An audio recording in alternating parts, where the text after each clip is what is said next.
আমাদের দোরগোড়ায় রমাদান উপস্থিত, আর কয়েকদিন পরে রমাদান মাস শুরু হবে। আমাদের প্রতিজ্ঞা করতে হবে, নিয়াত করতে হবে, এইবারের রমজানে আমি আল্লাহর কাছ থেকে আমার গুনাহগুলো মাফ করাইয়াই ছাড়ব। প্রত্যেক দিন ভাইরা আমার, রমজানের প্রত্যেকটা দিন আল্লাহ তাআলা বহু মানুষকে সাধারণ ক্ষমা ঘোষণা করেন। যাই করছো বান্দা সব মাফ, সাধারণ ক্ষমা ঘোষণা করেন কিছু মানুষকে। সেই সৌভাগ্যবান মানুষগুলোর কাতারে আমি ঢোকার জন্য চেষ্টা করবই করব। এই প্রতিজ্ঞা করা, এটা হলো প্রস্তুতির অংশ, যে এইবারের রমজানকে আমি আর হেলায় হারাতে দেব না, আমি এবার রমজানে আমার গুনাহ মাফ করাইয়াই ছাড়বো। এই প্রতিজ্ঞা এখন থেকে করতে হবে ইনশাআল্লাহ। প্রতিজ্ঞা করবেন তো ইনশাআল্লাহ, যে যেই কোনো কিছুর বিনিময়ে হোক আল্লাহর কাছ থেকে ক্ষমা আমি আদায় করেই ছাড়বো, আমি আল্লাহর কাছ থেকে ক্ষমা নিয়েই ছাড়বো। তো যে প্রস্তুতিগুলো আমাদের রমাদানকে অর্থবহ করতে পারে, ইবাদত বন্দিগি দিয়ে সাজাতে পারি, আমরা সমৃদ্ধ করতে পারি, এবং যেই রমাদানটা আমার জীবনে যতগুলো রমজান আসছে তার মধ্যে এটা একটা স্পেশাল রমাদান হবে, এই রমজানকে আমি অন্য রমজান থেকে পার্থক্য করতে পারবো, এই রমাদান আমার জন্য অনেক তৃপ্তিদায়ক হবে, এই রমাদান যাওয়ার পরে আমার মনে হবে যে আলহামদুলিল্লাহ এই বছর আমি আল্লাহকে মন ভরে প্রাণ ভরে ইবাদত করতে পেরেছি, তাকওয়া চর্চা করতে পেরেছি, আমার ভালো লাগা কাজ করবে, আমার দিল গাওয়াহ এবং সাক্ষ্য দিবে। সেই রকম রমাদান কাটাতে হলে আপনাকে রমাদানের আগে থেকে অনেকগুলো প্রস্তুতি নিতে হবে। প্রস্তুতি নম্বর এক নম্বর প্রস্তুতি হলো আমাদের রমাদানের আগ পর্যন্ত, এই যে গত রমজান থেকে এই রমাদান পর্যন্ত বা জীবনের শুরু থেকে এই পর্যন্ত যত পাপাচার আমরা করেছি, যত গুনাহ করেছি, যত অন্যায় করেছি, রমজানে ইবাদত বন্দিগির প্রস্তুতির অংশ হিসাবে সেই গুনাহ এবং পাপাচারগুলো থেকে আল্লাহর কাছে মাপ চাইতে হবে, ইস্তেগফার করতে হবে, ক্ষমা প্রার্থনা করতে হবে, বলতে হবে মাবুদ আমি যে অপরাধী, আমি যে পাপিষ্ঠ, কত গুনাহ করেছি, কত অন্যায় করেছি, তোমার কাঠগড়ার আসামি আমার নামে বহু মামলা হয়ে আছে। এত অপরাধ করার পর রমাদানে যখন আল্লাহ তাআলা রহমত, বরকত, মাগফিরাত, নাজাত, বহুবিধ কল্যাণ তার বান্দাদেরকে দিবেন, পাপিষ্ঠরা তো সাধারণত আল্লাহর এই রহমতগুলো থেকে বঞ্চিত হয়। তো আল্লাহ আমার গুনাহ খাতাগুলো যেগুলো আগে ছিল সেগুলো সব মাফ করে আমার রমাদানে তোমার যে রহমত বরকত নাজিল হবে সেটার জন্য আমাকে একটু উপযোগী করে দাও, আমি যেন পাপিষ্ঠ হয়ে তোমার রহমত থেকে বঞ্চিত না হই। এখন থেকে সেই দোয়া করা, সেই চোখের পানি ফেলা, ইস্তেগফার করা, এটা রমজানের প্রস্তুতির অংশ। রমজানে যদি ইবাদত করতে না পারেন তো এটা শুধু শখের ব্যাপার না, রমজানে ইবাদত করতে না পারলে তো স্বয়ং নবী সাল্লাল্লাহু আলাইহি সাল্লাম এবং জিবরিলের বদদুয়ার ভাগীদার হবেন। বাউদামান আদরাকা রমাদান ফালাম ইগফারলাহ ওয়ালাম ইগফারলাহ, যে ব্যক্তি রমজান পেল অথচ তার রমজানের গুনাহ খাতাগুলোকে মাফ করাইতে পারলো না, আল্লাহর রহমতের ভাগীদার হতে পারলো না, এ তো কপাল পোড়া, এ ধ্বংস অনিবার্য। তাহলে আমরা আল্লাহর রহমত থেকে বঞ্চিত হই, ধ্বংসের দ্বার প্রান্তে চলে যায়। রমাদানে কত মানুষকে আল্লাহ মাফ করেন, আমি কপাল পোড়ার মতো সেই জায়গায় দাঁড়ায় আছি। আগে যা ছিলাম রমজানও তাই, একটু রোজা রাখলাম, একটু ইফতার করলাম, একটু সাহারি খেলাম, একটু তারাবি টুকটাক পড়লাম, বাস এ হলো আমার রমজান। রমজান চলে যায়, আমার চোখের পানি আসে না, আমার দোয়া আসে না, আমার কান্নাকাটি আসে না, আমার ক্ষমা প্রার্থনা আসে না, আমার তওবা আসে না, আমার ইস্তেগফার আসে না, আমার জীবনটা পরিবর্তন হয় না, আমার সংশোধন হয় না, আমার আত্মশুদ্ধি হয় না, আমি কপাল মতো পোড়ার মতো পড়ে থাকি। এর অন্যতম প্রধান কারণ হলো যে আমি সারা বছর পাপাচার করে আল্লাহর রহমত থেকে এত দূরে সরে গেছি যে রমাদানের আল্লাহর এই রহমতের উপযুক্ততা আমার হারিয়ে ফেলেছি। এই জন্য শেখ সুদাইস তাদেরকে বলেছিলেন, আমার মনে হয় আমাদের গুনাহ এবং পাপাচারের কারণে আল্লাহর রহমতের উপযুক্ততা আমরা নষ্ট করে ফেলেছি। এই জন্য রমজান আসার আগে প্রস্তুতি হিসাবে আমরা আল্লাহর কাছে চোখের পানি ফেলে দোয়া করে আগের সব গুনাহগুলো মাপ চেয়ে নেই, যে আল্লাহ রমজানের রহমতের উপযুক্ত হওয়ার জন্য আমার পূর্বের সব গুনাহ মাফ করে দেন। দ্বিতীয় যে করণীয় আছে রমজানের প্রস্তুতির অংশ হিসাবে, সেটা হলো রমজান মাসের যে ফজিলত এবং মর্যাদা আছে, রমজান মাসের রোজার যে মাসলা মাসাইল আছে, এগুলো এখন থেকে শেখা শুরু করতে হবে। তাহলে মানসিকভাবে আপনি প্রস্তুতি নিতে পারবেন যে রমজান আসছে। আপনি রমজান শুরু হওয়ার পরে যদি এবার মাসলা শেখা শুরু করেন তো শিখতে শিখতেই তো আপনার কয়েকদিন চলে যাবে, একটা মাস দেখতে দেখতে চলে যায়। এই জন্য রমজানের প্রস্তুতির অংশ হিসেবে এখন থেকে রমজানের কি মর্যাদা, রোজার কি মর্যাদা, মানুষকে ইফতার করালে কি লাভ, রমজান মাসে গুনাহ থেকে বেঁচে থাকার অপরিহার্যতা কি রয়েছে, রোজা রেখে যদি আমি গুনাহ করি তাহলে রোজার কোনো লাভ নেই, উপাস থাকার মতো, এগুলো আগে থেকে জানতে হবে, শিখতে হবে, বুঝতে হবে। রমজানের ফাজাইল এবং মাসাইল, রমজানের তাৎপর্য, মাহাত্ম্য, মর্যাদা কি সেগুলো জানবো এখন থেকে, এবং করণীয় কি সেগুলো আমরা ঠিক করব।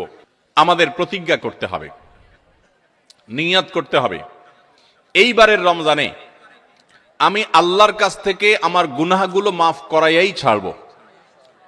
প্রত্যেক দিন ভাইরা আমার, রমজানের প্রত্যেকটা দিন আল্লাহ তাআলা বহু মানুষকে সাধারণ ক্ষমা ঘোষণা করেন। যাই করছো বান্দা সব মাফ, সাধারণ ক্ষমা ঘোষণা করেন কিছু মানুষকে।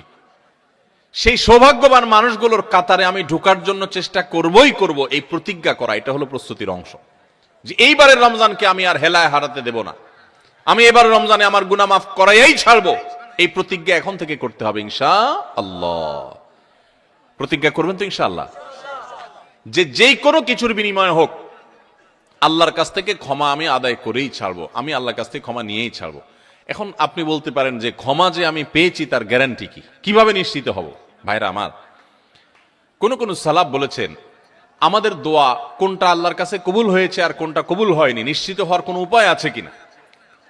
তো তারা বলেছেন যে যেই দোয়ার পর, যেই কান্নাকাটির পর, যে প্রার্থনার পর, যে মুনাজাতের পর আপনার মানসিক প্রশান্তি অনুভব হয়, আপনার মনের মধ্যে এক ধরনের সুখ অনুভব হয়, তৃপ্তি অনুভব হয়, আপনার প্রশান্তির এক বাতাস বয়ে যায়, খুব ভালো লাগা কাজ করে যে আমি দোয়া করেছি, আল্লাহর কাছে চোখের পানি ফেলেছি, কান্নাকাটি করেছি, ভালো করে মনোযোগী দোয়া করতে পেরেছি।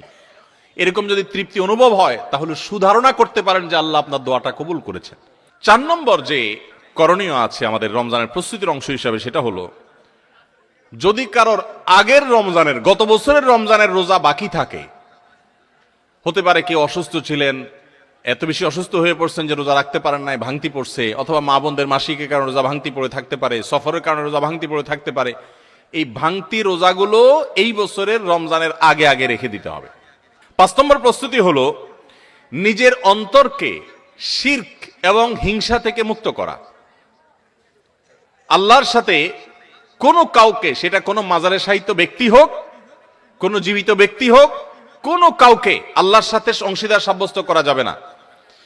এই শিরক করা থেকে নিজেকে পরিচ্ছন্ন করতে হবে, তাওহীদটাকে স্ট্রং করতে হবে এবং নিজের অন্তরকে হিংসা, বিদ্বেষ, শত্রুতা এগুলো থেকে পরিচ্ছন্ন করতে হবে। আপনি যদি এগুলো থেকে পরিচ্ছন্ন করেন, এগুলো থেকে পরিষ্কার করেন অন্তরকে, তাহলে ইনশাআল্লাহ বিইذনিল্লাহ আল্লাহ তাআলা প্রতিদিন যে বহু মানুষকে সাধারণ ক্ষমা ঘোষণা করেন, আপনি আশা করতে পারেন যে আপনি সাধারণ ক্ষমার আওতায় পড়বেন।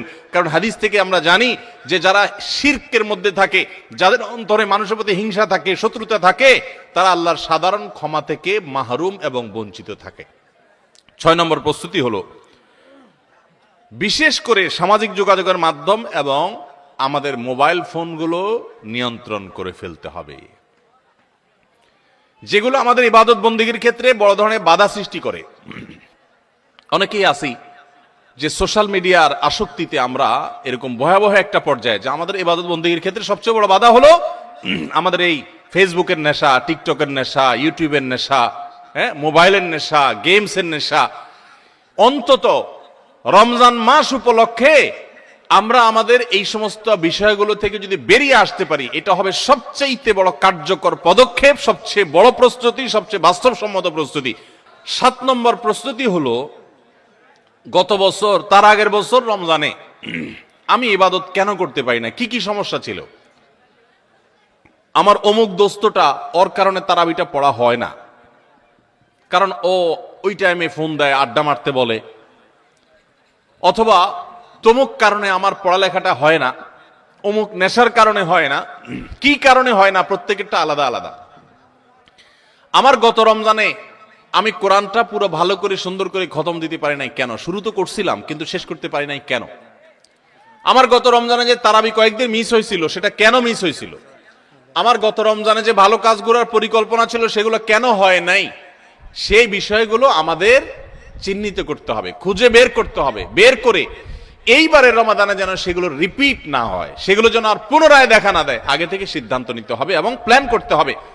এই জন্য গত বছরের সমস্যাগুলো চিহ্নিত করে সেগুলো থেকে এবার দূরে থাকার চেষ্টা করতে হবে। এটা হলো 7 নম্বর প্রস্তুতি। 8 নম্বর প্রস্তুতি হলো রমাদানের যে আমলগুলো আছে, রমাদানের ওই যে বললাম 27টা স্পেশাল আমল আছে হাদিসের আলোকে, 27টা। রমজানের সবচেয়ে বড় আমল কি ভাই? রমজান মাসের সবচেয়ে বড় আমল কোনটা? সবচেয়ে বড় আমল হলো রোজা রাখা। রোজা রাখার চেয়ে বড় কোনো আমল আছে? রমজানের দ্বিতীয় আমল হলো রাতে তারাবি পড়া, তৃতীয় আমল হলো কোরআনে কারীমের তেলাওয়াত করা, আল্লাহর কাছে দোয়া করা আরেকটা আমল, উমরার তৌফিক থাকলে উমরা করা আরেকটা আমল, নবী সাল্লাল্লাহু আলাইহি ওয়াসাল্লাম রোজার আগে প্রচুর মিসওয়াক করতেন সেটা আরেকটা আমল, শেষ দশকে ইতিকাফ করা সেটা আরেকটা আমল, শেষ দশকের বেজর রাতগুলোতে ইবাদতের চেষ্টা করা সেটা আরেকটা আমল, লাইলাতুল কদর পাওয়ার চেষ্টা করা আরেকটা আমল, লাইলাতুল কদর পেয়ে গেলে আল্লাহুম্মা ইন্নাকা আফুউন তুহিব্বুল আফওয়া ফা'ফু আন্নী পড়া আরেকটা আমল। এই রকম 27টি আমল স্পেশাল আছে রমাদানের জন্য, যেগুলো কোরআন এবং হাদিস থেকে প্রমাণিত। তাহলে সেই আমলগুলোকে এখন থেকে টুকটাক করা শুরু করার চেষ্টা করা। একটু নফল রোজা রাখেন, তাহলে রমজানে যে রোজা রাখবেন ওটা সহজ হবে। এখন থেকে রোজা রাখার অভ্যাস করেন, নবী সাল্লাল্লাহু আলাইহি ওয়াসাল্লাম বেশি বেশি রোজা রাখতেন। আপনি এখন থেকে দান সাদাকার অভ্যাস শুরু করে দেন, প্ল্যান পরিকল্পনা শুরু করে দেন। এইটা হবে রমজানের প্রস্তুতি, যে রমজানে যে আমলগুলো করবেন এখন থেকে সেগুলো শুরু করে দেন। ওই যে বললাম দান ও গায়ে প্রস্তুতি গ্রহণ করা হবে এবং দেখবেন আপনার রমাদানে অনেক অর্জন করার সুযোগ আপনি লাভ করেছেন। তাহলে 9 নম্বর প্রস্তুতি হলো চার্ট করা, শিডিউল করে ফেলা, পুরো রমজান মাস কিভাবে কাটাবেন তার সারা দিন সকাল থেকে রাত পর্যন্ত একেবারে পুরো শিডিউল। 10 নম্বর হলো শাবান মাসের শেষ দিনে 29শে শাবান পশ্চিম আকাশে চাঁদ দেখবেন, এটাও রমজানের প্রস্তুতির অংশ। আমরা আমাদের ছোটবেলায় গ্রামে চাঁদ দেখেছি, এখন মানুষ চাঁদ দেখে না, দেখে চাঁদ আকাশে দেখে না, চাঁদ এখন মোবাইলে খোঁজে। কোথায় খুঁজে?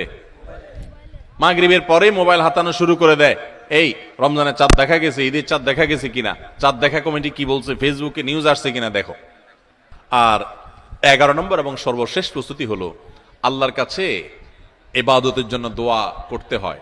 আমাদের পরিকল্পনা আমরা করতে পারি, কিন্তু তৌফিকটা আসলে আল্লাহ দিবেন। এই জন্য আমার পরিকল্পনাগুলো করে আমি বলবো, আল্লাহ আমি চাটও তৈরি করেছি, রমজানে মাসালা জানার জন্য বইও কিনেছি, আমি কোরআনও তো রেডি করেছি, তেলাওয়াতও শুরু করে দিয়েছি, টুকটাক নফল রোজা রেখে আমার প্রস্তুতিও শুরু করে দিয়েছি।